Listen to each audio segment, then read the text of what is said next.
Hello and welcome to Soups and Sabers. My name is Jordan, and with me today is Jack as we discuss Captain America Brave New World. How are you today, Jack? I'm doing good because I got to see one of my favorite Marvel characters in live action as one of my favorite interpretations of that character. So that was Sidewinder. awesome. Yeah, definitely. Nope, that's the one. That's exactly. I'm just a big Sidewinder fan, as you can see from all of this right here. No, obviously he means Captain America Sam Wilson.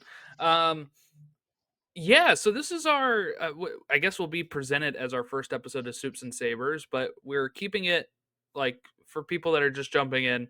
We had a Marvel podcast, we had a DC podcast. Both of those episodes were on this feed, and now we are just consolidating those and adding Star Wars coverage and fantasy coverage here on Soups and Sabers. So last week, when the movie premiered over on our Marvel podcast, To the Infinity Saga and Beyond, we had Ron and Chris jump in and talk their initial reactions of Captain America Brave New World. They went around 30 some minutes discussing the movie. And then they also mentioned, hey, again, we're moving to Soups and Sabers March 1st. This is like a soft launch. So, we're soft launching our new show. Okay.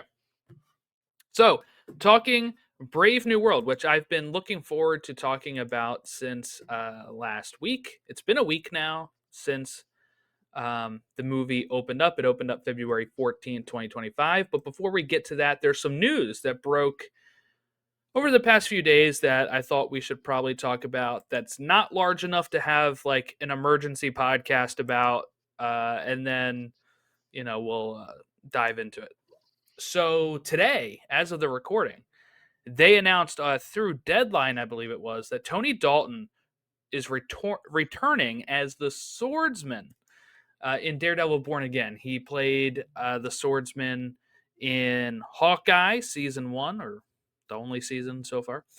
And he was, of course, connected to Wilson Fisk through Kate Bishop's mom, who he was married to or dating. I forget if they were already married at that point.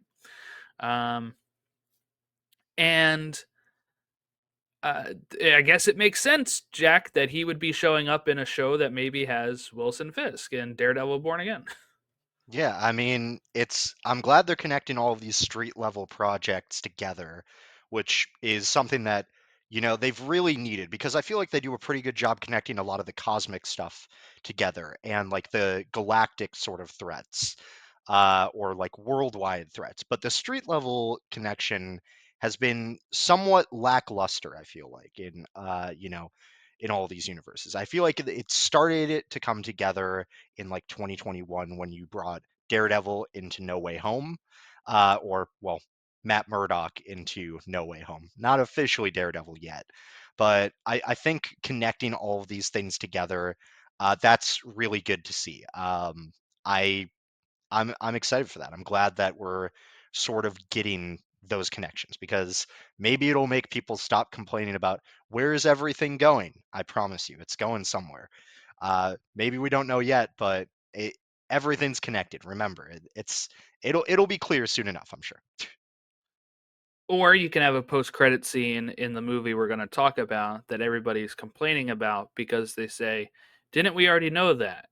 And I'm like, "You guys wanted to know where we were going, so they're telling you again for the sake of the We character." can talk about it there, but I have thoughts about this too. Uh, but yeah, so no, I'm really excited for this because Tony Dalton was awesome in this. He was awesome in Better Call Saul. He's just a really great actor. So more of him. It sounds like it's for season one, which is premiering on March 4th, and not for they're about to start filming season two. So some people were wondering, is it like because he's going to be showing up, or did he already film his stuff? Sounds like it's for this season. Um, so there's that. We also know we're getting a Miss Marvel character in the show because Kamala Khan's dad is showing up in this show. He was in the trailer. Totally forgot about that until people were like, "So we have a Miss Marvel character and a Hawkeye character showing up, and I had to sit there and think about it. And I was like, oh yeah, her dad is supposed to show up in this show. Um, but yeah, I think one thing I would have done if I was Marvel and you're starting to introduce all these characters for this phase is or this saga, I guess, because it's already phase 5 and phase 5 is already wrapping up.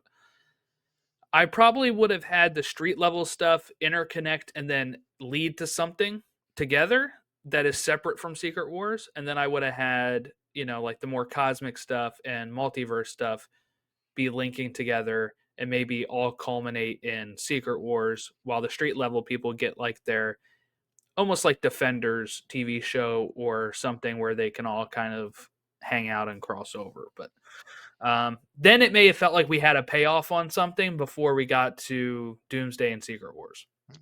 To be fair, I mean, Thunderbolts is almost like a culmination of half of the street level stuff, you know. Yeah, yeah, true. So there is a little bit of that, but I'm also giving a little bit more slack considering how much stuff changed along the way with the Yeah, yeah. plans that were kind of forced to happen. So we'll see. I'm sure there's plenty of interesting plans if they're already going and filming a second season of Daredevil Born Again. Like that's got to be a good sign. I feel like. Yeah, we the other thing that I was going to say about this was I don't know anymore. That I've lost it. Okay. Anyway, schedule release for Born Again. So it's a 2 episode premiere on March 4th, 6 p.m. Pacific, 9 p.m. Eastern time, like they've been doing.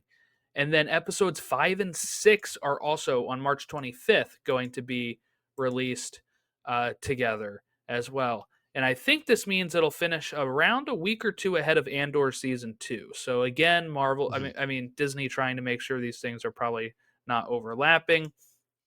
Though sometimes they don't care about overlapping, like when it was Miss Marvel and Obi-Wan, and sometimes they seem to care about overlapping. So there you go. Um, and then TV show wise, they decided that they are pausing development on Nova, Strange Academy, and Terror Inc. Apparently, Strange Academy was going to be a Wong led show teaching younger sorcerai, is that the right plural? Sorcerers of the, I guess, the magic ways. The Mystic Um, Arts, yeah. None of these were greenlit to even begin with. They were just in what, since Brad Wonderbaum has taken over Marvel Television and they spun it off into Marvel Television, they are started taking a normal TV approach of develop something, and if it's good enough, it goes through. If it doesn't, you don't develop it any further. Put pause on it. Maybe it comes back around, or maybe not. Um, but I know you're a big Doctor Strange fan as well. So your thoughts on Strange Academy getting the pause?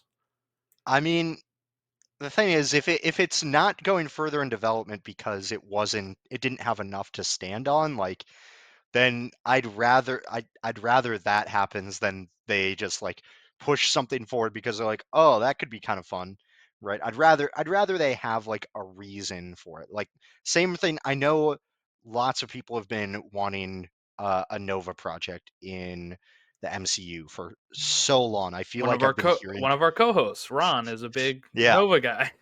I feel like I've been hearing people asking for that since like 2016, 2017. Like it's been around, like those calls have been around for a while, but I'd rather that they introduce that character well instead of just like putting together a TV series because they're like, well, we got to introduce him somewhere and like rushing into that because for a character that heavily anticipated, you want to make sure you're doing justice for that character. Same kind of thing with like the full Daredevil project where it's taken them a while. Like they pushed back Daredevil Born Again from when it was originally going to premiere, and you know because they wanted to make sure they got everything right. And Hmm. I think that's exactly what you want to see, right? You don't want them to just rush into something and then the project ends up being just mediocre. Like that, yeah. I mean, I think that's for the best if they're doing it like that. Yeah, I feel like I don't know if these TV shows were starting to be developed before they really started their new approach, or if this was, because like remember there was that era, also maybe an error of the Chapek Disney company where he was pushing Star Wars and Marvel to really pump out stuff for Disney Plus and Hmm. films and stuff, right? So and that also started under Iger, but then it felt like at a certain point under Chapek, it was really getting pedaled to the metal of like we're announcing a ton of stuff, um, and when you are getting feedback from the audience that says this is too much, slow down, it's probably a good thing to follow that at times. So Yeah, look, we don't really have many TV shows that we know of that are in the works after a certain point here, right? And same thing with Star Wars. It's like after Andor season 2, I don't know if we have anything other than a possibility of Mando season 4 and Ahsoka season 2. But yeah, Mando but 4 got moved to the movies. So it's like, yep. are they going to ever go back to TV, or is it like this is a movie franchise for Mando now? Like that'll depend on box office, I'm sure. But it does seem like they're pulling back on a lot of Disney Plus stuff in both of those franchises. So I'm assuming instead of getting like 3 or 4 shows a year, we might get 1 or 2, and I think that's fine. I think you know as much as I love podcasting about this stuff, Jack, this year is going to be really exhausting because we're doing this movie. We're going to try to get to Friendly Neighborhood Spider-Man coverage, and then Daredevil Born Again starts, and then you're looking at, you know, Andor is going to premiere. But even if you just focus on Marvel, Ironheart is in June, and then Yep. And Thunderbolts Thunderbolts is is in in May. May, and Fantastic Four is in July. Yeah, and And Wonder then you Man's in have December. and Eyes of Wakanda in August, Hmm. and Zombies in September or October, I think. Like, you got you got plenty of stuff on the Yeah, horizon for just Marvel stuff alone, especially in the front half of this year, I feel yeah. like. I'm not really sure why they loaded up the live action stuff in the front half of the year. Really, I feel like Ironheart could have probably been a great fall show, or you put that in like August, and then you can move Fantastic Four to November, and then you can really spread this stuff out. I do wonder with some of the reception of this movie, which we'll get to as well, if maybe it would have been better to maybe have a little bit of a bigger break between some, like giving 3 movies after last year of slowing down to one, and then giving 3 of them in the first 7 months of the year is is crazy. uh I think it's to capitalize on that summer box office. yes, that's Like what it's for, that's so they get May and because July. May, June, and July, because Thunderbolts Hmm. is going to likely go between May and June, and then you've got Fantastic Four for July and August. So you can just cover that entire 4 month period with two pretty highly anticipated projects, I would say. I mean, one of those is more highly anticipated than the other, I'd say. But Okay, last thing. This is something that I didn't have a chance to add to the thing here, but was just announced like within the hour. Is at Comics Pro, which is a comic book retailer summit in Glendale, California. DC Comics editor in chief Marie Javins, and Marvel Comics editor in chief CB Cebulski have announced that they are doing 2 one-shot crossovers with each other. So Marvel DC crossover produced by Marvel Comics, and then a DC Marvel crossover one shot produced by DC.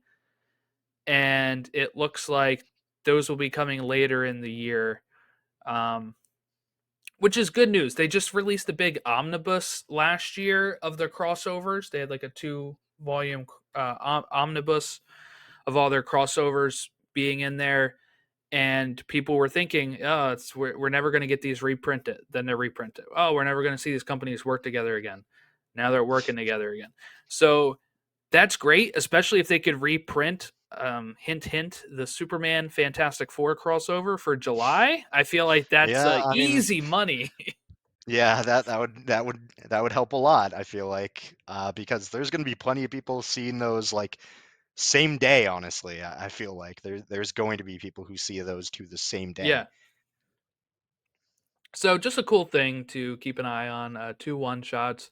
I would assume it's going to feature most of the big guys in there. You know, like most of the heavy hitters, and not like a Batman Spider Man crossover or like a Batman Captain America crossover like they've done. I feel like it's probably going to be more like JLA, um, Avengers type crossover where you probably get everybody in there. Yeah.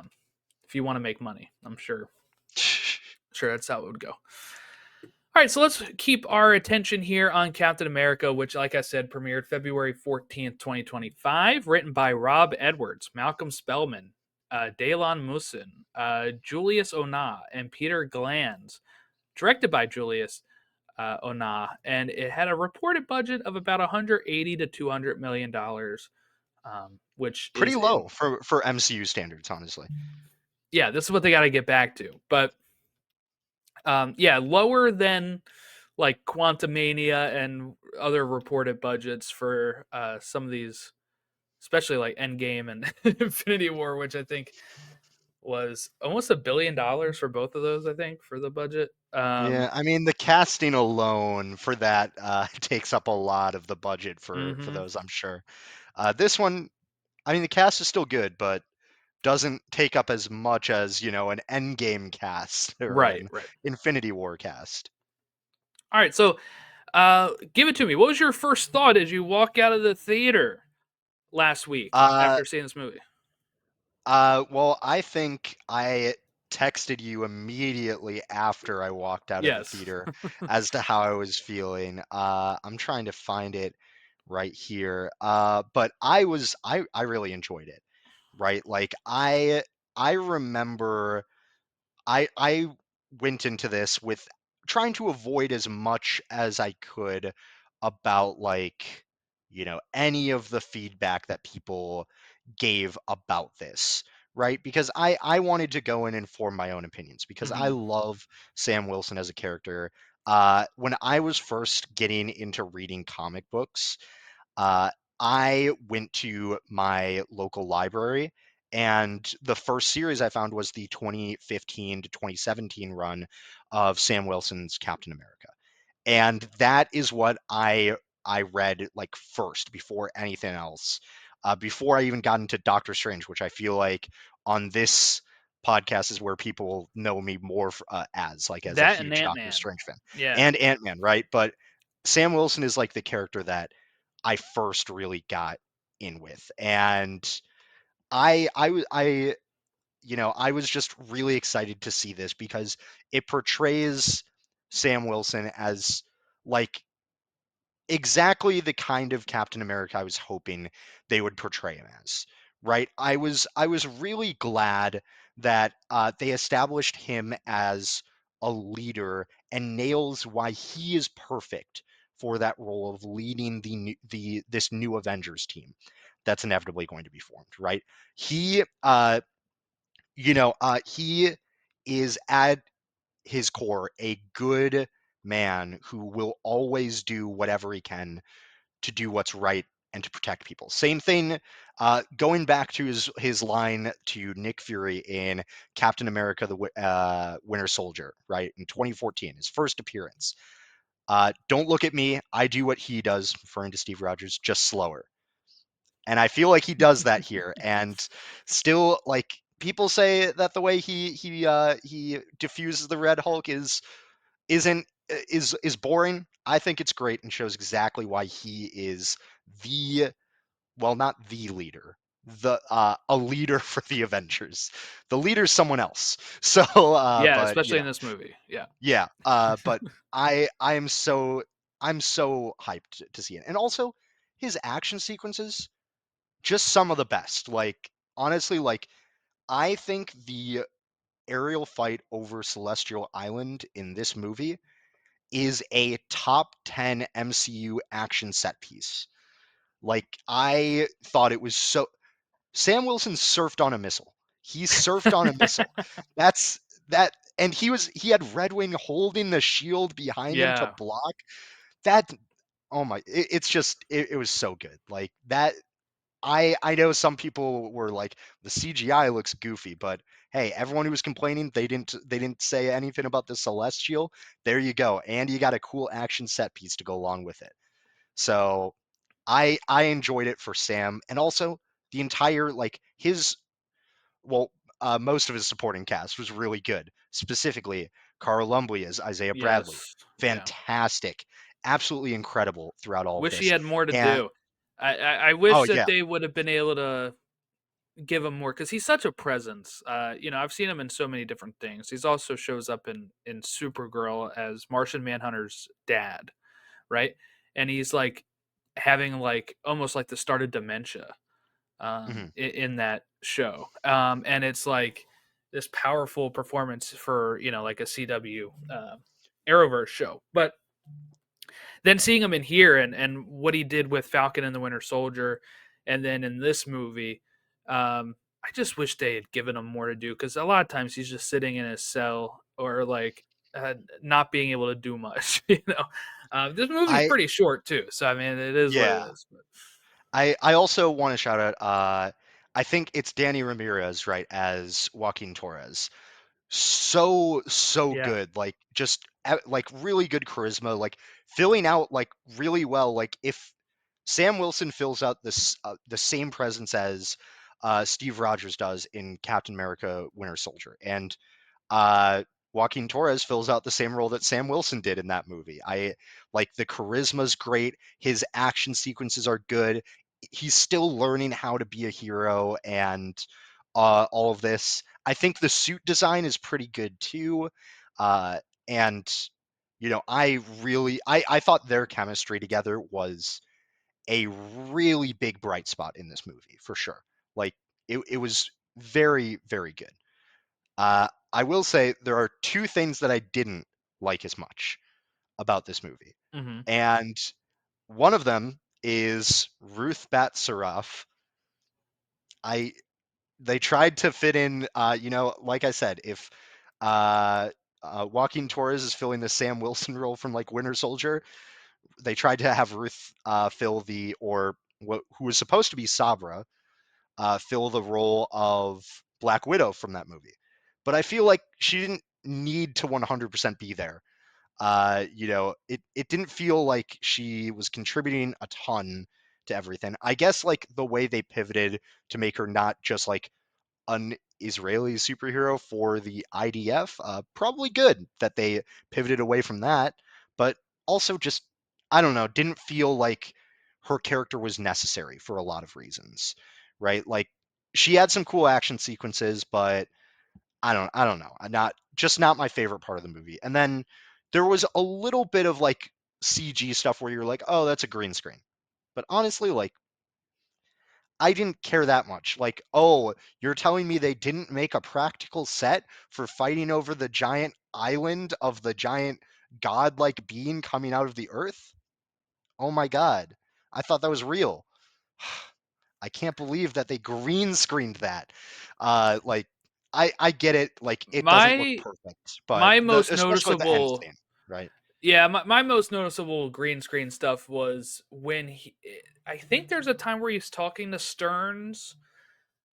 Uh, Like on the raft or no, at the no, very end at the when he's very turning end himself in. before Stearns gets Yeah. arrested, that looked green screen at times. It would be like almost like Yeah. this shot of like just full on Sam like this and like Yeah, stuff in the in the background. back, right? Yeah, Yeah, yeah. yeah. I And then same thing when he's trying to talk down Ross at some point, right? Yeah, I when But I saw that scene of him at the back, I was like, that's what they do when they have an actor playing two characters in the same shot, yes, right? yeah, Like that's so like I get what you mean. Yeah, it didn't that part didn't look the best, but overall, like that's such a minor yeah. complaint in this movie, I feel like. But I agree, like there were definitely some parts where it just looked a little off. And some of it's just reshoots, right? Like, supposedly, if you look at some of like the set leaks and stuff, there was supposed to be a funeral. People think maybe Ross was going to die originally, So then if they had to instead insert him talking him down a bit, that would explain why they needed to reshoot something. And why, because we did see that they were on set with the cherry blossoms and stuff. That was a real set. So Yeah. for it to be green screened behind him, it was probably a reshoot of, oh, we need to fix something to make it like so he doesn't die or something, you know. So that's I think Red Hulk himself looked great. He The did. Oh my effects there god, look yeah. great. My only downside to it is I know Harrison Ford put in a great performance. I know. And I know He really everybody's did. raving about Harrison Ford in this movie. But part of me will always wonder, this is how it is with recasts and stuff, is man, I wish William Hurt could have been alive to play this. And like, because then I have to explain who this is to people that are not as eagle eye, like my wife. You know, I'm like, this is Harrison Ford playing a role that was by William Hurt. He passed away. You know, Mhm. that's why they reference like you had to lose the mustache. It's a reference to the recast, right? Like, I and William Hurt's so good too that you're like, you know, it makes it harder in my mind to like reconcile some of that stuff. Even though we've had recasts, of course, since Ruffalo and Don Cheadle and stuff, so The it first happens. 2 movies had Yes, major characters get recast in yeah, them, like, right but away, I starting used to off with 2 just, of them. and this was also really tough because I've never showed my wife the Incredible Hulk because for so long it was not connected, and with the recast, I was like, you don't have to watch this one. Yeah. And But then now now it's pretty integral. I yeah. mean, we Although I will were say they did a pretty good job of, of like, for explaining it. people who have yeah, like, the first 6 minutes or so gives Yeah. you pretty much all the context you need from that movie, like, right away. Yeah, Like, she pretty she good. said she wasn't lost either. Like she figured out what it was. Like she wasn't confused. Um, but it's uh, we did that episode a few years ago of creating your own MCU trilogies, and I just wanted to bring this up because we were texting about it. But this is kind of the exact idea that I was having when we created that. So if people don't know, I'll try to put a link to it or something. But it's like this episode where we were like, hey, just take three movies that have like maybe similar character beats or like character growth, through lines in the plot, stuff like that, and you can create your own trilogy. And this is a perfect example. You would take The Incredible Hulk, Eternals because of the Celestial, and then this movie, which wraps up the Incredible Hulk stuff and then also wraps up some of the Eternals stuff. Like, Yeah, this is the perfect example of creating your own MCU trilogy. yeah. And I thought, oh, man, it was good. I especially as someone who, like, has watched Incredible Hulk maybe once, Same. and I I think I was watched it like once or twice. yeah, and I was like, "I don't know, this movie wasn't that great," and then, you know, now, like, just being like, "Oh, yeah," I mean, it almost made me want to go back and rewatch it. I didn't, though, but, uh like it made me feel like, oh, maybe it's worth it again. But same thing with, like, seeing, like, Emil Blonsky and She-Hulk and stuff like Yes. that. Yeah. Like, it's the closest I've been to rewatching 2008's Incredible Hulk. So close. Marvel almost got me twice. They've almost got me twice going back to it, Yeah. So what but they need to not do is quite. fit in another reference to it, and maybe third time's the charm. And you're like, ah, Yep, exactly. Yeah, there you go. Yeah, sit down and rewatch it. Now, I was just thinking I want to rewatch some of these early movies again anyway, because I've been texting with you about it and stuff, but I started reading the MCU book by Joanna Robinson, and let me properly credit this because there's like three writers on this book. But it's I know Joanna Robinson from like she did like a Game of Thrones podcast and is constantly like an entertainment writer. Okay, so it's called MCU: The Reign of Marvel Studios, written by Joanna Robinson, Dave Gonzalez, and Gavin Edwards. And this made some waves when it first came out in 2023. It was like October because there were some good nuggets in there. And I've just finally, I kind of forgot about the book, and I had a gift card to Amazon, and I was like, I'll just get the Kindle version. It was like $9. And I was like, I can start reading it now. Like, this is great. And then my library has the audiobook. So then when I'm driving, I just put on where I left off on the well, there digital, you go.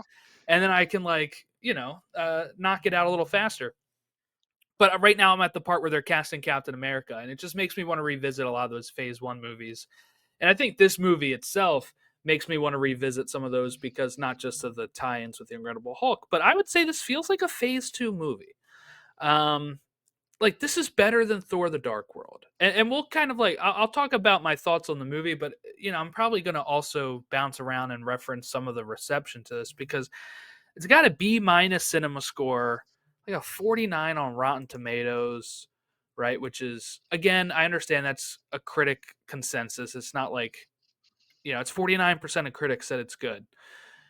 80% fan, which seems good, but it's actually one of the lowest for MCU as well. And opening day was pretty good, but if this weekend it's headed to a big drop, almost like a I mean, 70% yeah. drop.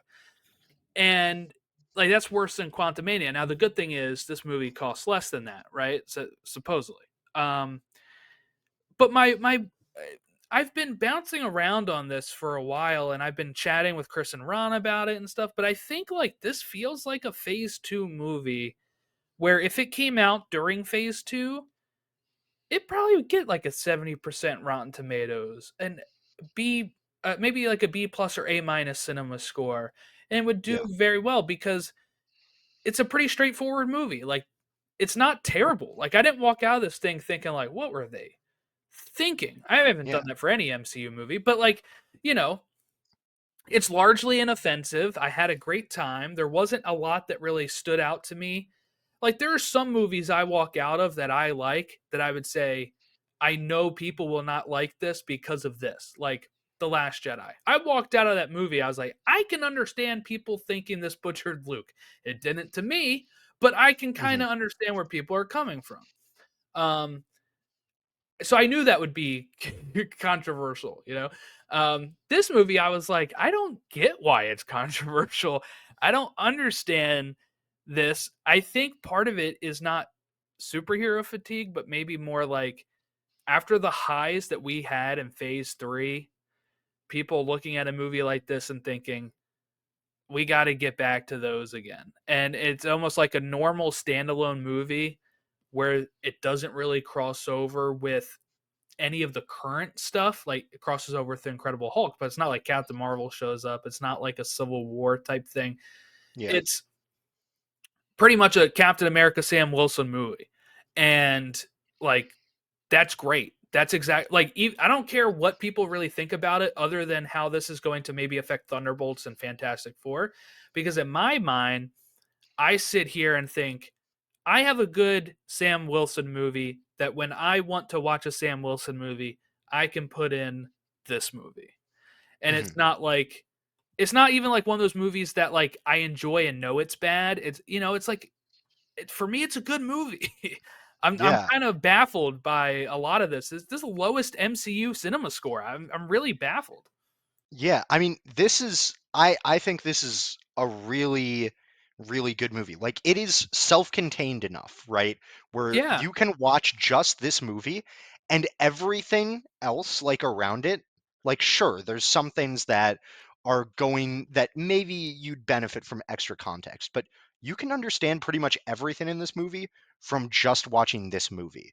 Like I think that's great, and it's not like, where people in the past have been like, "Oh, you need to watch like 1,700 hours of Marvel content to Mhm. understand this moment." And it's like you don't. Like you'd benefit from watching Falcon and the Winter Soldier, the show, right? Not necessary, honestly. Like it sets up some characters, but they introduce them as if like they know people are going to be experiencing these characters for the first time. You would benefit from watching Mhm. Eternals, but they explain enough of it where it makes sense. You would benefit from watching the Incredible Hulk, but literally the first 6 minutes explains basically the entire plot of that movie and puts it into the context of this movie. And like it's a well-made movie too. It went through like one major reshoot according to the director, And then right? pick up And shots. Yeah. So like yeah, and not and much. yeah, and like hearing the director like talk about some of the things in this movie that were used. Like there was an interview I watched where he was describing like the color palette and how it affects like building up to things. So for example, I'm not sure if you noticed this. I didn't notice it until I heard this tidbit, but the director chose to keep red out of the movie as much as possible at the Mm, beginning and build up towards it. So that way, when we finally get Red Hulk, it's this pop that like create that all of the tension that builds up running up to it just explodes into something. And I don't know about you when watching it, but I could feel the tension like in it. Like I knew where it was building towards because of the marketing and such, right?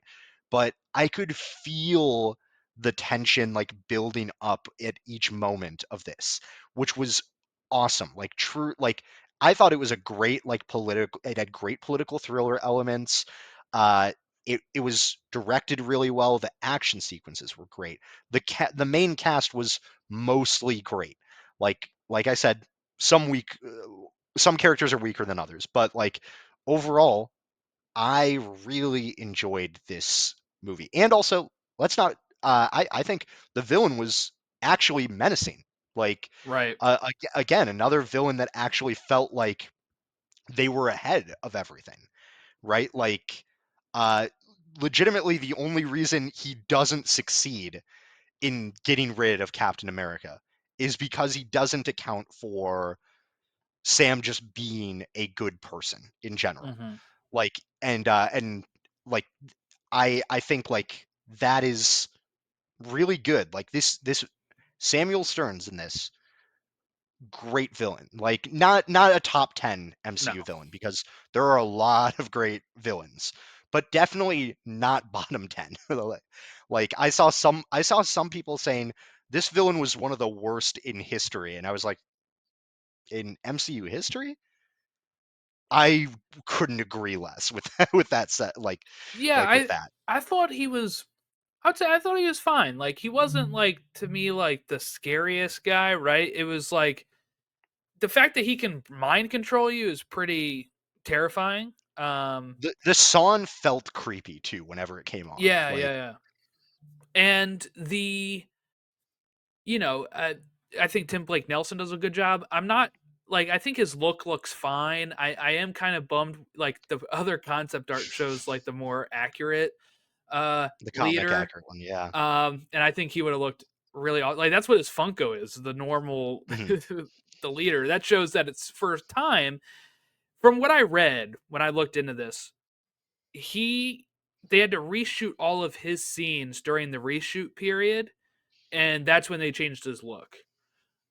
So originally it shot it, I guess, like the leader, like the main look.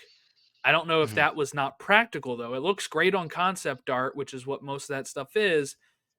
Did we have like a Modoc situation where people would have been like, "This is silly," Yeah. or and I think maybe going the realistic way is the way to go because if he ever comes back again, you can make his head larger and it'd be like, oh, he continues to like Right. evolve, like you could do something like that. Um, so just a little bit bummed, and a little bit bummed nobody ever calls him the leader. I was listening to a podcast that said they could have just had when they're talking about the buyer, be like the buyer goes by the name the leader, or so like just to fit it in there a little way instead of just calling him the buyer for most Yeah. of the movie. But Yeah, I think also to a certain extent, like there's not much to introduce like the villain name, but also the fact that hey, we actually had an MCU villain survive, yeah, so that there's a chance that he can come back and like the fact that the raft now contains both Red Hulk and the leader in it feels like it could set up something for the future, like I don't know, who knows, right? But uh I think like yeah, I agree. They could have maybe done it a little better, but I am almost certain that the look just probably didn't was work. yeah, super goofy and they were worried of it being like a situation where, Modoc, they gave a pretty comic accurate version of Modoc, right? Like they really did. And then people were like, "Oh, this looks dumb and stupid and I never want to see this again." And it's like, okay, well, you Yeah, said you wanted comic accuracy, but then we gave you the comic accurate thing, and you hated it, and it feels like, they're still trying to figure out where it is, because it's almost like, the average watcher of these movies is just going to be overly negatively polarized towards Hmm. it for some reason, right? Where it'll be, no matter what, it's always the exact opposite of what they wanted. Right, right. Uh, some people just like to hate, I feel like, I and think I think too, like it could have been where they were looking at it, and if it wasn't done practically, and they are worried about a Modoc thing, and they're like, "This is supposed to be like a serious political thriller," not like Modoc for me worked anyway, but like it works in Ant Man Quantumania because it is a silly movie yeah, for most of it. Like, but if you were trying to like take this seriously, it's like maybe we do have to make it a little bit more practical and ugly. It also explained why he maybe hates Ross more. Anyways, like the leader looks like yeah, a good looking dude, except for the top of his head's large, yeah, like, but I mean, like, he's like a beard and like regular hair. This is like, no, we have like, you see the brain type thing. And with that, I really liked though that how he was the one. I was wondering how they would do this with Ross. Like mhm, he didn't like the Hulk. How is he gonna become Red Hulk? And having it be that Stearns is messing with his medication as retribution for stuff that happened, not just in the Incredible Hulk, but that he's been captured for 16 years yeah, because he was worried about losing the access to the pills that would save his life, while he still wants to reconnect with his daughter. I felt was like good motivation for Ross, but also really great motivation for the leader, and creating and making Ross what he despised. Right, I thought was a really cool move. So that's one thing that mhm, really worked for me for Stearns. yeah. I I thought there was a lot that worked pretty well with him. Also, just like the all of the stuff about like the probabilities just felt like, I don't know what it is. Like I'm huge into statistics, right? But Yeah, there's just something menacing when someone is pointing out like exact possibilities of things, of like, I don't know, there's about an there was I've calculated there was about a 90% chance that this would happen right here.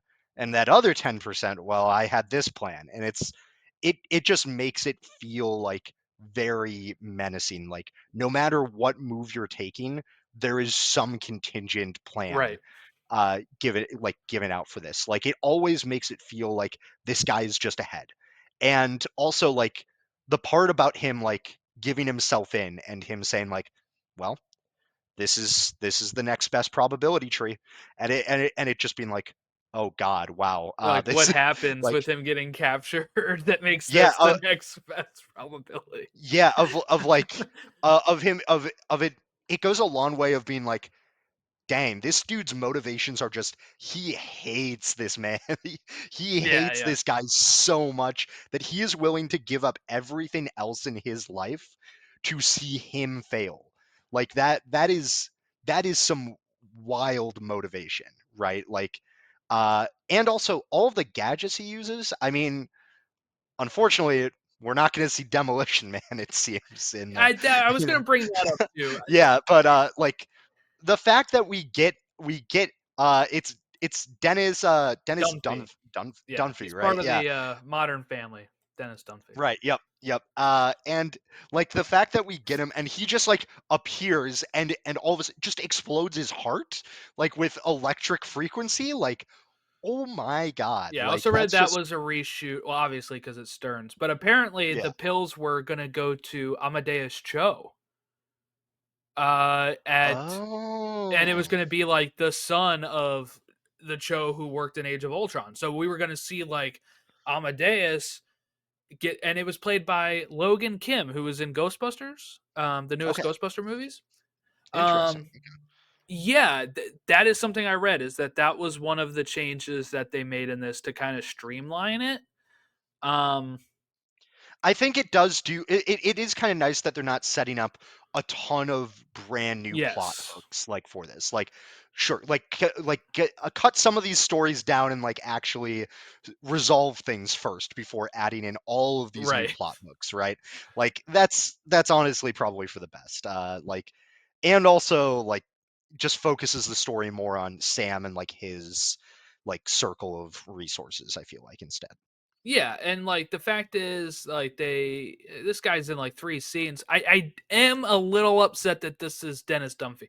Now, of course, they can always do the thing that they do in some of these shows and movies where it's like, actually, this is the real Dennis Dunphy now, and he's Demolition Man, and Yeah, it's like yeah, a different guy with the same name because it's not even like those are really uncommon names, I guess. But right. it feels. I'm gonna make a comparison here, and I've seen other people make this comparison. It feels very Jimmy Olsen getting killed in BVS. Yeah, a little bit. Because like Demolition Man's cool. I've read some comics with him. He's really cool. He's also got like that weird ass Wolverine mask for some reason Yeah, well, no, they also made an entire show like on Disney on Plus. Lego, right? Yeah, yeah. I Yeah. mean, I it's pretty good. Like that little show. It's fun, right? Like it's meant to be like a silly time, right? But it's pretty good. Uh, but yeah, I Because I think it's a read the little I read silly. the arc where like Cap becomes a nomad, I believe it was. Yep. I Yeah. read that arc and Demolition Man appears in it, of course. So like all of his sidekicks appear in it, and they're like, you know, trying to help out Cap or whatever. But like, I thought he was great in that. And then, I, and you know what's funny though is I didn't know his name off the top of my head, but I see the Dunphy thing on the thing. I'm like, this is supposed to be somebody, and it's driving me nuts. Yeah. The movie, you know. And then I get out and check, and I'm like, oh man, they killed him off. So that's one of my complaints, but I will just ignore it and hopefully. And here's the thing too: we're probably never getting Demolition Man in Yeah, the MCU like is probably the yeah. other issue. Um, It's sort of like one of those moments where it's kind of like a cool little like reference to people who get it, right? Like if he where die, it would have been even cooler because then you would just hope that one day that guy is gonna play Demolition Man. yeah, yeah, but I mean like, who knows? I mean one cameo that did matter a little bit more though in this movie. Bucky. Uh yeah. I mean, I was really excited for this Jack because I seriously thought he was not going to be in this movie. I had not heard oh really? anything about him being in this movie and him being in Thunderbolts next, and I was like, I don't know if he's going to appear at all. Um, Do you want to know what tipped me off? And this is going to be the I mean, I've said a lot of nerdy stuff already on this podcast. Like, I'm a statistics guy. But like, I knew that there was going to be some part of him being involved in this movie purely because that Thunderbolts trailer we got for the Super Bowl includes a scene of him sitting in the congressional hearing room wearing a pin on yeah, his lapel. And that pin is the pin they give to members of Congress to wear when they are on the floor. And that is the only reason I was like, there has to be some sort of thread to set this up for how he becomes in this, becomes a congressman. Because who is electing? I mean, like, the I Winter get it. Soldier. Yeah, we elect a lot of old politicians to office in the Yeah, U.S., but at this least man, he's physically fit. yeah, He's mentally sound. he is 100 and he was born in what, I think they said like 1917? 114. Is that what they said during this? Yeah, like 114 years old. Like he's an old man. Like I mean like old for even Congress. But and also like the Winter Soldier. You mean the guy who Was a killed Russian Tony Stark's parents? Russian I mean asset. I mean Little realistic getting I here. yeah, Jose Mourinho gif, if I speak I'm in big trouble, but you know, I mean, it just kind of like made me laugh. I was like, who's elected? Like, imagine if that's your district, and you're like, all right, I got two options here. I've got John Politics and the Winter Soldier. Sorry, like imagine you're bad. Like, how bad does the other guy have to be? Where you're like, oh yeah, I'm gonna vote for the former like KGB assassin to a member to be in one of the highest offices in U.S. politics. I think Like, it's amazing because if you think about it, John Walker has gotten way more backlash for killing like one or two people than the guy who was an assassin Yeah, throughout the Cold War. And yeah, he's able to run for Congress while like John Walker sadly like sitting here staring at pictures of his kid because he's like, this is who I gotta fight for because I can't get a job, right? Like yeah. this guy Like, is ruined. yeah, like I've just got to think like what are the vibes in the like losing candidates like headquarters on election night for that election? Because like I've been to election night parties. I've worked on a fair number of campaigns. What like the vibes have got to be atrocious. Like, all right, guys, I know we couldn't beat the former assassin who's killed thousands of people over the years, and maybe like we thought maybe he killed like a like the leader of an African nation as well at one point. He Oh didn't do yeah, that one, right. but like he He might. got he was We thought cleared. yeah, we thought that he bombed the UN. Yeah, I know. Maybe like, like and he definitely did kill Tony Stark's parents. There's video of That's on that. video. Uh that's on video. And he definitely has like said he killed several other people. Like he also tried to kill half of the Avengers. Like but no, like it's fine. It's a loss. He was a good candidate. I promise. And it's like wow. The electoral tide must have really shifted over. I mean, Ross got elected, Bucky's about to get elected. Like what the MCU political state like It's very they should interesting. I yeah, really they should wish we got more of it. yeah, they should do an entire series on just like what does Congress look like in the MCU? Where's that at? After I mean, they kicked out a lot of people who were affiliated with Hydra Well, or also Secret Invasion, which people like to ignore, but like it is a thing, right? yeah, Secret Invasion, the president at the end is like, Skrulls are evil and have taken over. Like, I mean, that guy was. There's a reason why he lost to Ross, I guess, right? The Ross yeah. was like, all right, we'll rein it in a little bit, but like, it's just totally mind blowing the political atmosphere of the Yeah, MCU. I mean like it's just crazy in there like what's going on I feel like I mean also the fact that the main superpower countries presumably in the world are the US makes sense, France Japan. sure, Japan, and India. Those are the superpower countries apparently because those are the only ones involved in the treaty with the adamantium on Celestial Island, right? Like those are Yeah. the four signatories.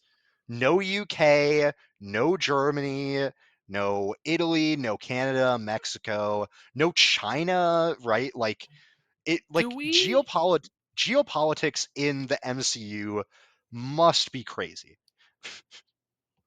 do we know where Celestial Island popped up at? It is in the Indian Ocean. That's what they said. Okay, So so it I guess that's partly why India is yeah, involved. Okay. but also like the Indian Ocean isn't owned by like India alone, right? Like it's No, the but if ocean. it's like Yeah, but close to them, they might be yeah, like, this is our domain. This is our right, we're annexing it. right. Like The it's Celestial just said he wanted to be yeah, and then India. the crazy part is the two countries that actually have conflict over it are Japan and the US. Yeah. Like it's India's not india is not involved. India's Apparently just chilled to Japan be was already on there drilling, right? Because they yeah, had and gotten got the some and it was adamantium. Yeah. stolen. Yeah. Like it and also what's France doing there? Like honestly, like what is France doing there? Yeah. That's the one that makes the least amount of sense of those three countries. Like the other two, sure, makes some sense and the US makes sense. France?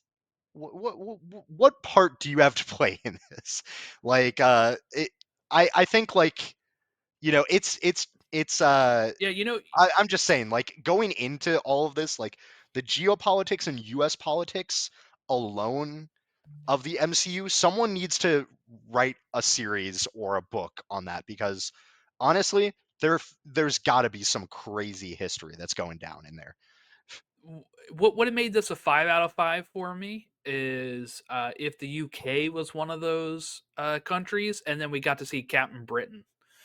That Uh, that well, would have been probably great. would unfortunately, it probably would have been a Peggy Carter Yeah, it variant. would have been So Captain Carter or something. yeah, it would have been. But So Captain Britain is one of my favorites. That would have been awesome to just see him like, uh, you know, helping stop the fight or something.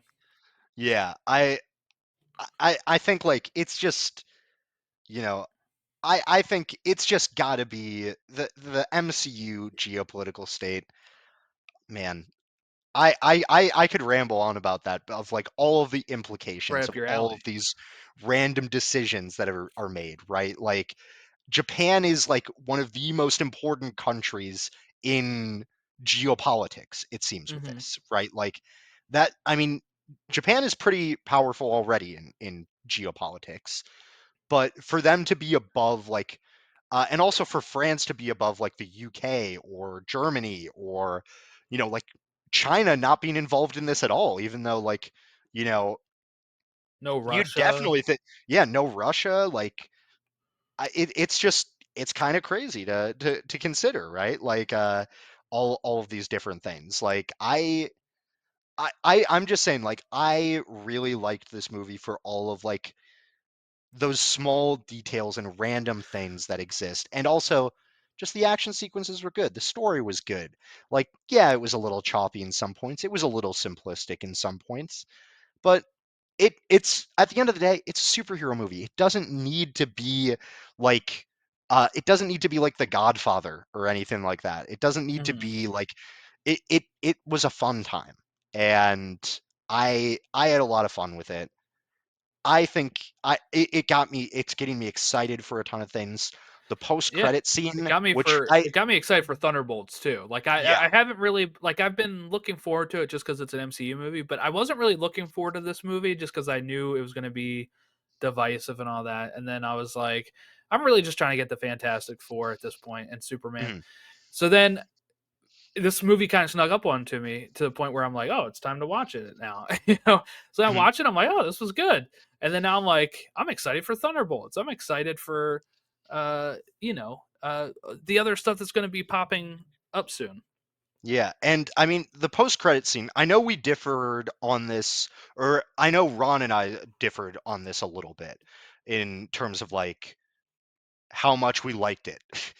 Uh, Yeah, same but with what were me you? and Ron actually. Yeah, So we were probably messaging him around the same time, and he's like, uh, because I tweeted it out that like I don't understand again why this post credit scene is getting so much hate yeah, because it seems like a pretty straightforward post credit scene. Like, and Sam obviously does not know anything about the multiverse or that a bigger threat is coming.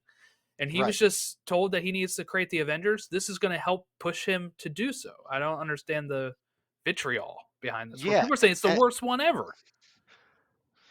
worst one ever. I'm sorry. There's still like what is Harry Styles' character's name in Eternals? Um I Yes, know we're we've never got seeing Pip them again. I know we've got Pip the Troll, but I want to say Star Fox, Yes, but yeah, is it Star Fox? I believe Okay. so. Yeah, Okay. Great game series, but like we're never seeing those guys again. That's not happening. And also, who knows if the other post credit scene from that is ever getting resolved? Because who knows if Blades ever happened in the MCU? Like, we got one Blade. I'm not sure if we're gonna get the new Blade. That there's line only by one Blade, blade. there's only ever gonna be one Blade might Coming age really true. well. It might. But like, I think this was a good post-credit scene in that, like, it makes sense that out of everyone in like the general world that would be able to see this possibility happening, right? You're telling me Hmm. it would be anyone but the guy who can calculate exact probabilities of any event happening? You're telling me that's not the guy who's seeing all these trends, because it's not like there's unobservable things. He's had access to government files. He probably knows that Monica Rambeau is God knows where, right? True. Like he's had access to government files like that.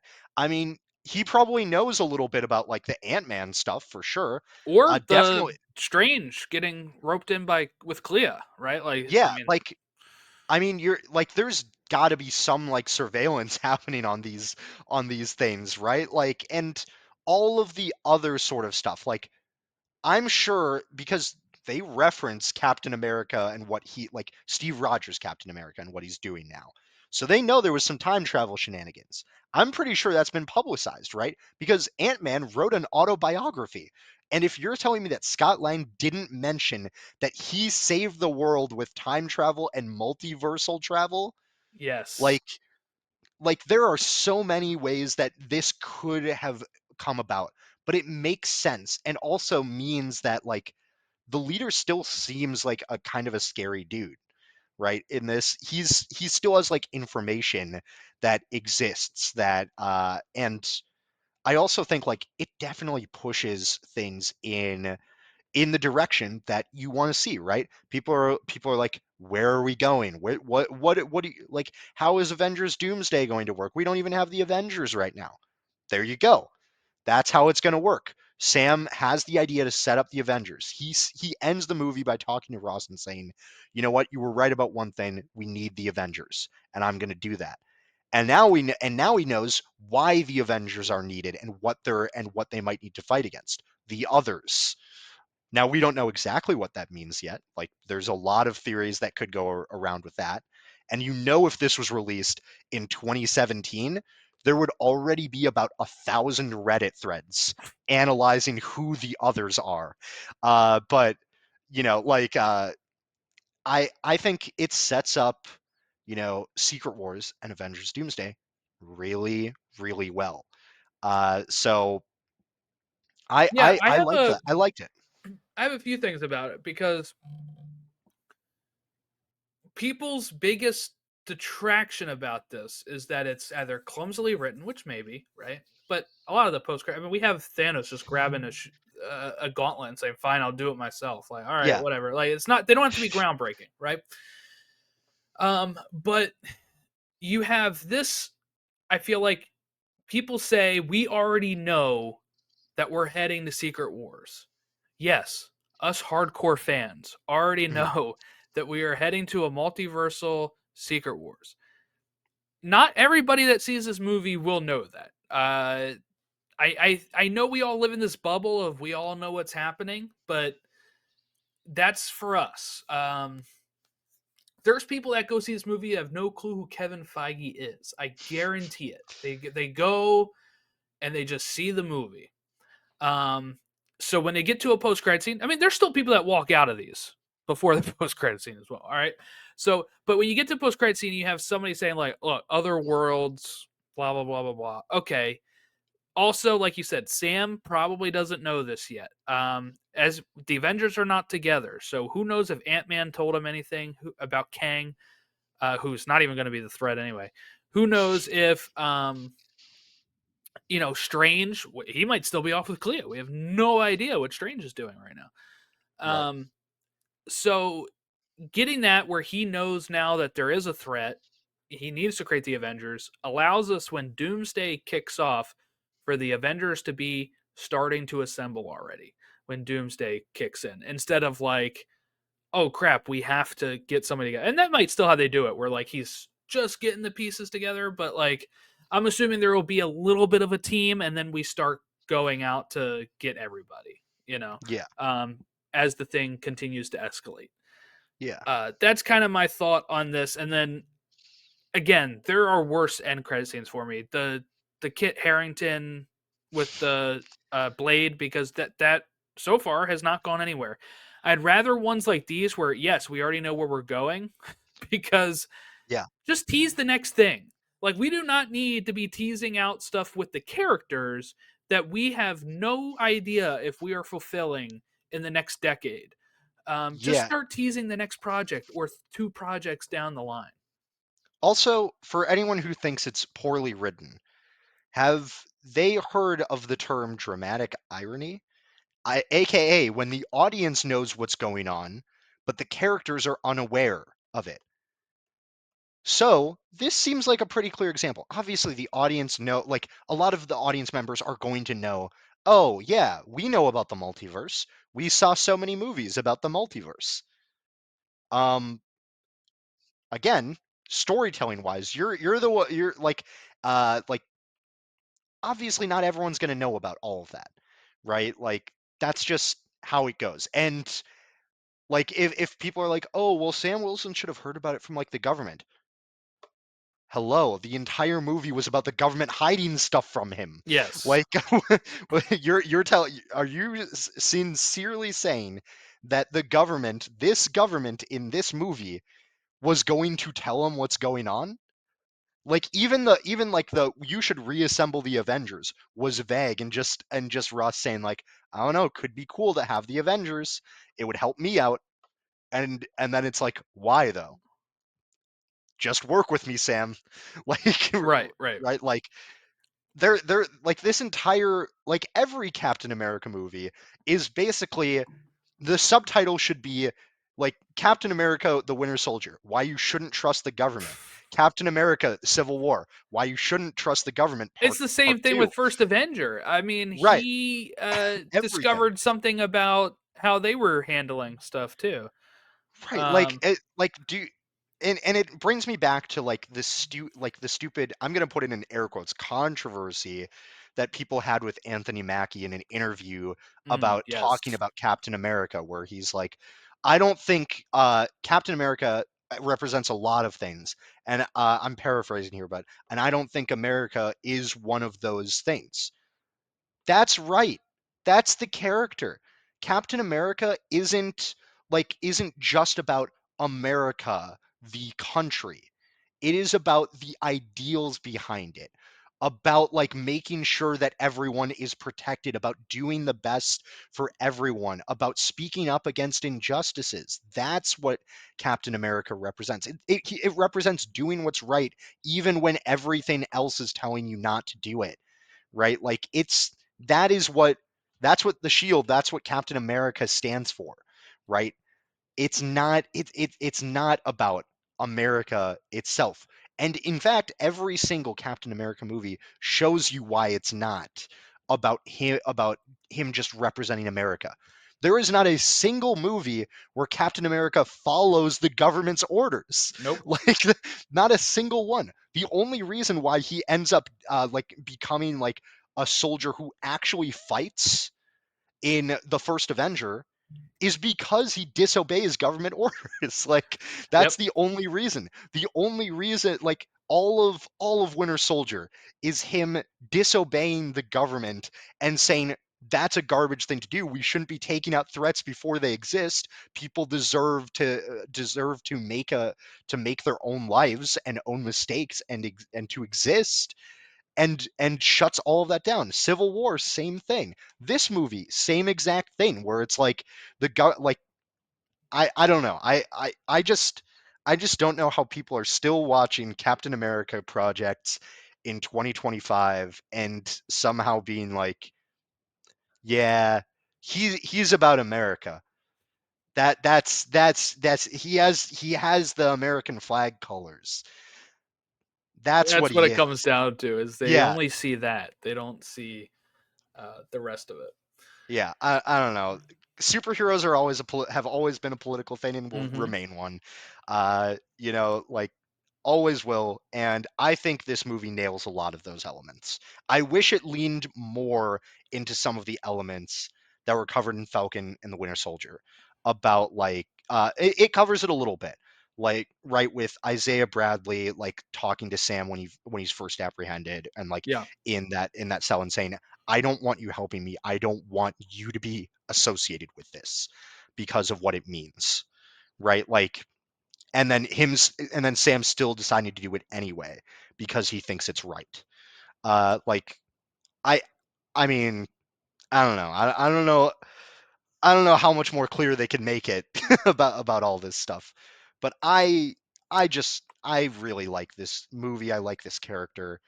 And I like pretty much everything with this. I know I went on a big tangent there, so I apologize. But I had to. We couldn't talk about this movie without talking about that a little bit because that controversy is so stupid. because it comes from a very uninformed perspective on the history of the character. Before we wrap up, any thoughts on Sidewinder? Giancarlo, as most people would say, Esposito, but I heard him once say on a Better Call Saul podcast that it was pronounced Esposito. So I mean, Yeah, but any like thoughts on Sidewinder? look, I he is a great actor. He is like he's one of my he plays one of my favorite roles in the movie Do the Right Thing, right? Like he's a brilliant actor. I really like his work. In this movie, I don't know that he was necessary, right? Like his role felt like it could have been filled by any generic like gang member or like any generic like criminal syndicate This group was member. another thing that was added during reshoots was Right. Sidewinder. Yeah. Originally, they had the rest of the Serpent Society actually, and they cut all of them instead. Yeah, Um, I think like it's kind of cool, right?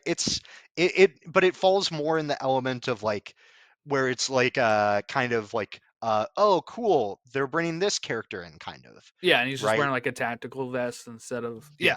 Yeah. I'm not a big Serpent Society guy. When I read those comics of them, I feel like they're a little on the silly side for Captain America, especially for Mm, MCU Cap. So like having them yeah. be more like this to me, I think made more sense. Um, and I thought the fight scene with them was really good. Um, I don't know because I've seen a lot of people say he's worthless, but I mean like he does learn information from him that is Yeah, he yeah, does. and then they move Definitely. I on and it cuts a deal and he says I'll see you later. I'll get out of here. Right, he moves the plot forward, but also it just feels like very generic, I guess, is the best way to put it, right? Yeah, Like it's it a big Giancarlo role. Like like this is how he plays characters.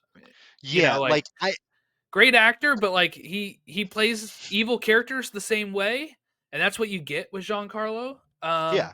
And it works. But it's just like yeah, he's not the standout. Yeah, I don't mind it, right? Like it's fine. But it's also like, it doesn't feel like it's the most distinct role. Also, he gets packed up real quick. Like he's talking a load of crap and then just gets like just kicked into a car windshield and like basically knocked out of it. Like that's like I mean it's kind of it, I mean he has some cool line deliveries here and there. I think like there's some cool elements, but again, like eh, not like a make or break part of this movie for me. Like could it have been cool to see more of him in there? Maybe, but I feel like there's a reason why the Serpent Society hasn't been used a ton because I don't know if people remember, but the original name for Captain America Civil War was Captain America the Serpent Society, I believe. For an And hour. yeah, but like there was originally some plans there, and I feel like Yeah. there's a reason why they pivoted away from that. Like For people that don't I've know what Jack is talking about, when they did their El Capitan theater thing in 2014, it was October 28th, 2014. I know that because I was in a car accident that day. And it was also my cousin's birthday that day. So that's how I know the date. But I knew it was 2014, October 28th. I was on the way home from class, got in an accident, could not go to work then. And then I got home from the hospital later that night. And I'm just reading all of this stuff from El Capitan Theater. That's what I'm doing as I'm like sore. Like it wasn't a bad accident for me or anything, a lady just kind of jumped out of a red light and I T-boned her. But like it was um just the airbags kind of hurt me for a bit and like the seatbelt stuff, like that kind of stuff. yeah, I was able to go home later that day. I was fine. But I'm sitting in bed reading this on my laptop and I'm just like, oh, and then it was announced originally when they first brought it up. Serpent Society, Captain America, and the fans were like, "Yeah, cool, we're getting Serpent Society." And then they decided, you know what, we're gonna tell you the real title of this movie, and it's Civil War, and like Robert Downey Jr. walks out after just signing the deal to do it, and then that's when they were like, and we're Black Panther's in it, Chadwick Boseman, come on down, and like he comes on down, and like it was this big moment where they unveiled their full slate from, let's see, 2014. So that would have been like right before. This is after Guardians. So at that Mm. point, it's everything like post Guardians that they're like, here's this, here's that, here's this. So basically, phase three. Yeah, Infinity War Part 1, Infinity War Part 2, which is what that was called at the point. That type of stuff is what they announced. And it was like, wow.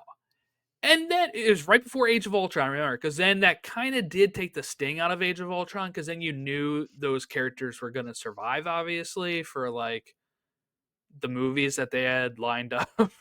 Yeah, yeah, You're like, well, we already got Captain America 3, so he's not gonna bite it in this one. you know. yep, Um, so I think that's part of the problem with announcing a full slate. I think at times is like before we just kind of knew a few things were happening, and you're like getting excited, and then we knew everything. But it was a really hype day. I remember that, and yeah, I've read comics with Serpent Society. More misses than hits. I will say yeah. for me. I, I mean, like, it's cool. I think they're probably going to have Giancarlo Esposito, or Esposito, however he wants it to be pronounced, I've heard both back. ways. Yeah, for some other projects, right? Like he's alive still, so It depends, though. I I mean, like with how this movie is maybe being received, I would think. You know what though? I never thought they were bringing Samuel Stearns back. So 16 years from yeah, now, we might we might get it. right. Marvel isn't really one that isn't like the MCU is remarkably resilient. I feel like to audience Yes, reception, Dark World right? was panned upon. Well, it did well, a cinema score somehow, right? And Yeah, like I remember liking it when I walked out of that movie, but now anytime I rewatch this movie, I'm like, this is a chore to get through. yeah, The Dark World. and And then they go back to it in Endgame, and it yeah, it works. becomes like a central part of Yes. Endgame. Like it is a huge part of like Thor's character arc in that movie, right? Like and just the entire plot, right? Like I mean like the MCU is one of what like say what you want about it, but it is very resilient to like a lot of criticism. Like it will bring back characters that it feels are right for the movie, for the story that they're telling, regardless of if they were the most popular or not, right? Like, so I think if they have plans or places where they fit in, I could see them bringing them back, right? If they don't fit in, then hey, they probably won't. But like you never know, right? With all of it, with all this kind of stuff. So before we go, we have news that broke while we're recording.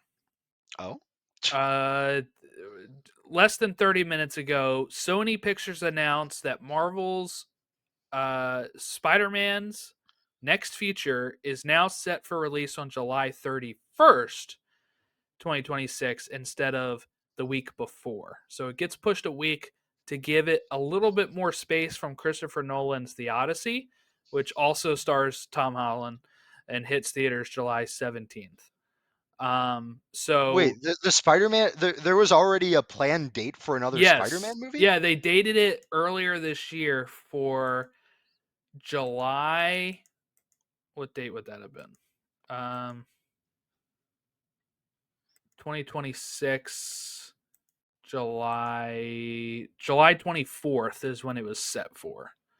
It is now July 31st to give it a week, 2 weeks between the Odyssey and this one.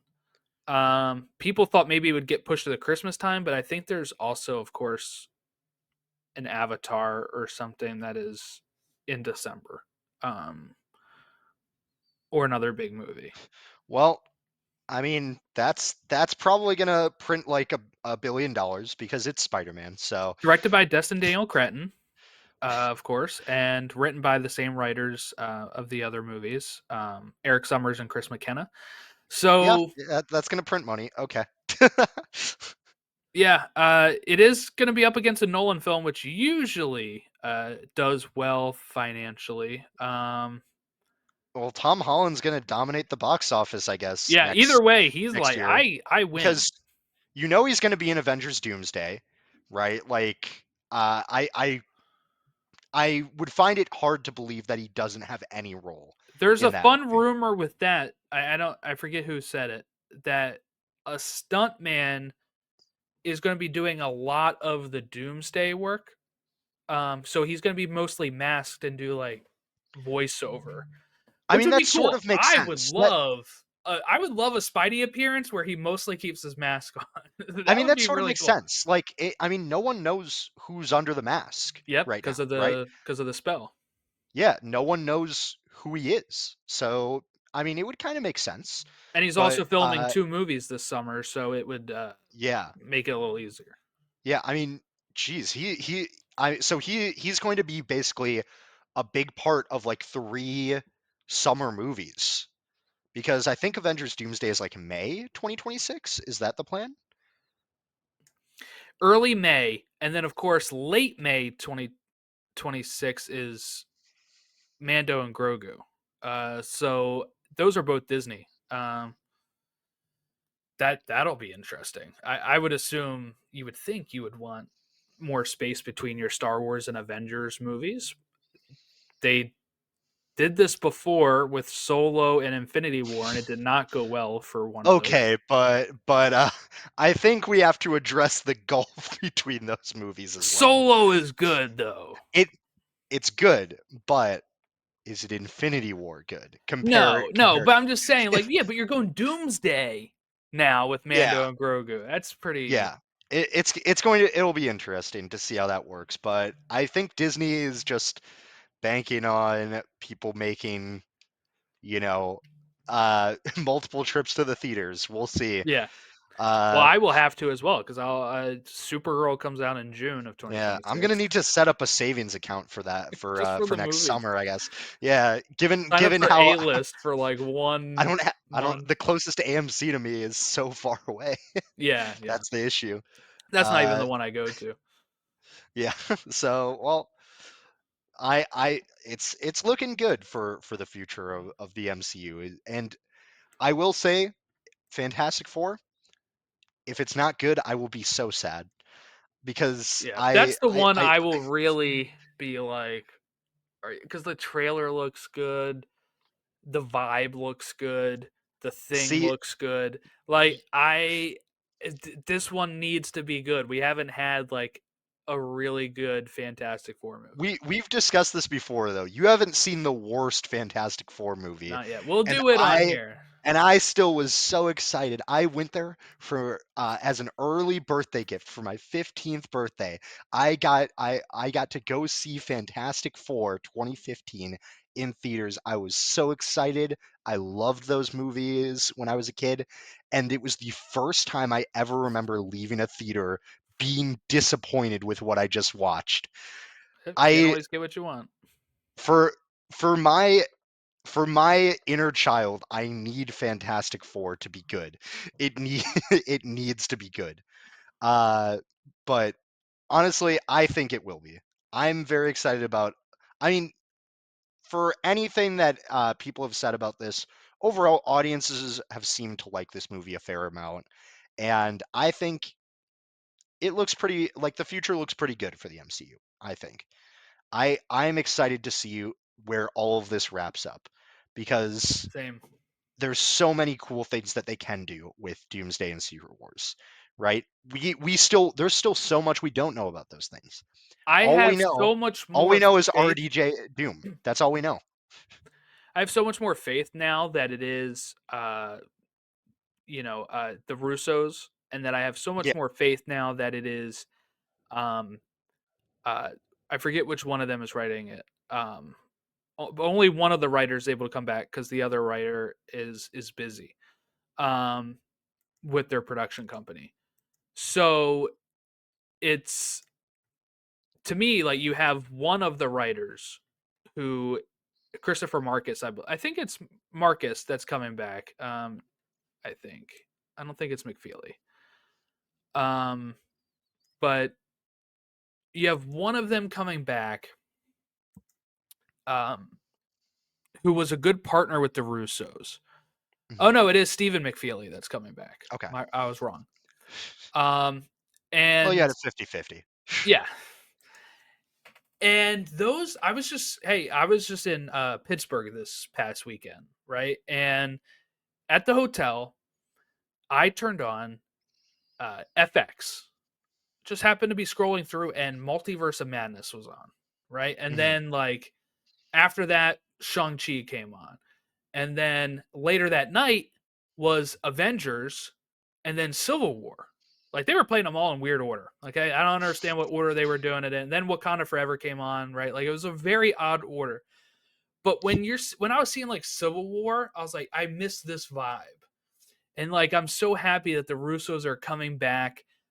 Like the beginning of Infinity War is one of the best experiences in a movie, not just in a movie theater, but just watching that movie and seeing like, oh, here's Spider-Man helping Iron Man, and here's Doctor Strange doing this, and like these characters starting to interact was so fun. And I'm like, we get to do that again with Mhm. people that have done that, people that have experience doing that, instead of trying to gamble on a new set of creatives, which would have put the pressure on Doomsday, I think, even more, or Kang Dynasty at the point, right? I think that would have put pressure on that movie so much more if it wasn't the Russos. The pressure's there now because it's like, hey, Russos, you've done this and you're following up Endgame. Can you do it again? But like the other option would be, hey, unknown person or person that hasn't done an Avengers movie, you have to Yeah, follow yeah. up the greatest Avengers movies. And Yeah. then people would always be wondering, what would have happened if the Russos came back and did it? Now we'll know that. Yeah. And your only other option for someone who's done an Avengers movie is Joss Whedon, and no one Yes. wants that. No one wants that. I do hope the one thing I do really hope for Avengers, Doomsday, and Secret Wars. I know it's unlikely, but I hope that some of the Guardians of the Galaxy make an appearance somehow.